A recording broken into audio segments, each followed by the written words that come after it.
Peace, gods and goddesses, and hail Zamint.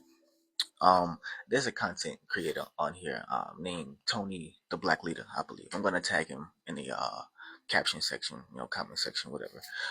A lot of his content is centered around how black consumers should be almost exclusively be spending their dollars at black-owned businesses, and how important black-owned businesses are uh, to the community. And a lot of the backlash that I see in the comments are usually centered around the fact that they need to lower prices. Okay, now symbolically, I understand why. Practically, I disagree. And this video is more so about what black-owned businesses can do to solve that problem on both ends. But I'm going to tell you why. I feel both ways.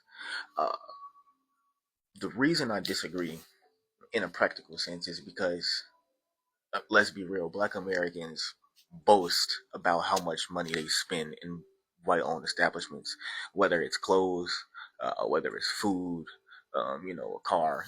Like, come on, you almost exclusively brag. So to then turn around and tell a black owned business, like, hey, you need to drop your price because I'm black and I'm shopping with you. You need to drop your price while you have a picture of a receipt, from some steakhouse you just ate on your Instagram story about how you spent like almost $2,000 at a steakhouse. You can't do that. It's not fair. And it's not right. It's not right.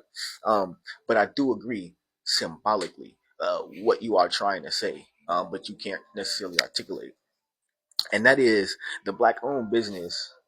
You are providing more than just uh, a service and a good. This is more than just profit.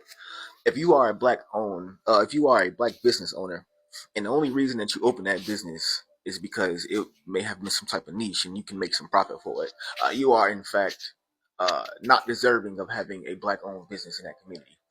If your business is for profit for yourself and for your family or whomever, then yes, you do not deserve to operate within the black community. You are no better than the other people, um, because black owned businesses is an economic pillar. You understand? They are a cultural stamp within the community. Um, you do more than just provide whatever it is that you are selling. Black owned businesses can provide startups for other businesses. They can provide jobs for people in the neighborhood, as well as the things that they are, selling. You are the economic pillar. You are the economic liberation aspect. And what needs to happen is the same thing that needs to happen within our race in general. And we are talking ultimate unity. Okay. Um, just like our self defense groups, we need one major conglomerate versus multiple chapters of multiple different everything everywhere. Same with our political organizations. All these type of things need to be unified. And black businesses are not outside of that realm. Do you understand? So my solution to this, and the point of this video, is to shed the light on what black businesses have to do in order to assume the amount of control and influence in the community that they should have already been doing, that is not reliant upon the black dollar. Because you have to understand, while I don't agree with how we spend our dollar is scarce. You understand? It is. And so, to a degree, especially with with the masses being asleep to an extent, uh, a black-owned business cannot exclusively chase the dollar and expect their respect from the black customer. Um, so the solution to this for both sides, that will essentially provide the solution for both sides, is the point of this video. And that solution, and this is an example, a model that I created. This solution is the Zamint Exchequer. Okay, so what the Zamint Exchequer is, it is a parent or holding company, if you will. So how this goes is, let's say we're gonna take 5 black-owned businesses. Okay, fashion, food and entertainment, health and wellness, food and entertainment, health and wellness, creatives, meaning, like people that just sell creative stuff like art, etc. Um, health and wellness, creative arts, um, beauty and cosmetics. This is also very important to us. Brain fart. Beauty and cosmetics.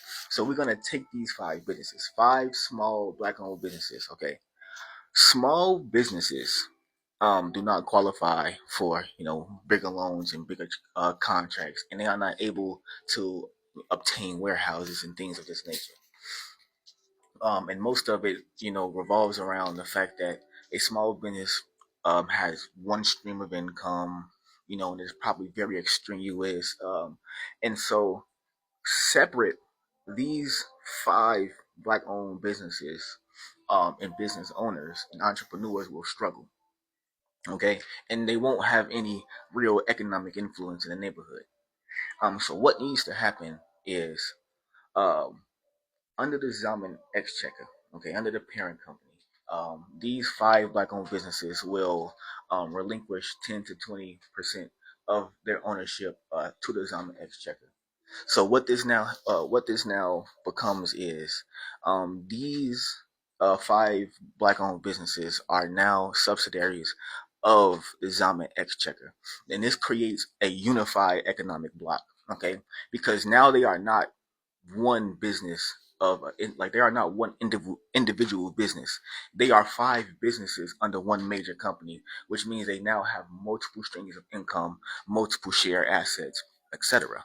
So now the door is open for uh, more for bigger contracts, bigger loans, for the opportunity to obtain warehouses and things of this nature. Um, and what happens is quarterly, these businesses will relinquish about 10 to 20% of their profits to the Zaman Exchequer, and with that money, things like share assets such as delivery vehicles, etc., that can be used across all businesses are bought. Um, and so ultimately, um, what happens is that you take these small black-owned businesses and bring them together, and under this parent company, they are able to act as a as a corporate mini giant in a way. Okay, as a black corporate mini giant in the neighborhood, they get to act as a national treasury in a sense, um, being able to fund new upcoming black owned businesses, as well as increasing the employment in the community. This is how you gain the respect of the black consumer. This is how you show the black consumer that I understand that I am not here just seeking your dollar. I am here to change the lives and to reshape and to change the direction of this fight of our liberation. I am here to show you that I am here to take control. I'm not here to just take your dollar, your profit, and get on. Because that's a lot of this is what the battle is right now. The battle is over the dollar. We must unify beyond the dollar. We must unify again under a one track rule of we are here for the advancement of the race. If black businesses can come together, which simply just takes trust, everything I just talked about takes trust. You have to trust one another, and you have to be willing to not be for the dollar and willing to snake one each other out or get into petty arguments over the distribution. We don't have time for that. That if you are that type of person, you don't deserve to have a black owned business in our neighborhood, or at least just go fucking set up shop in a white neighborhood and go chase their dollar. I don't know, go do something of that nature. Um, but we must become unified. The Zaman Exchequer is just an example. I can definitely go more in detail. I kind of just quick spurt on it, but black businesses must come together to form an economic corporate bloc.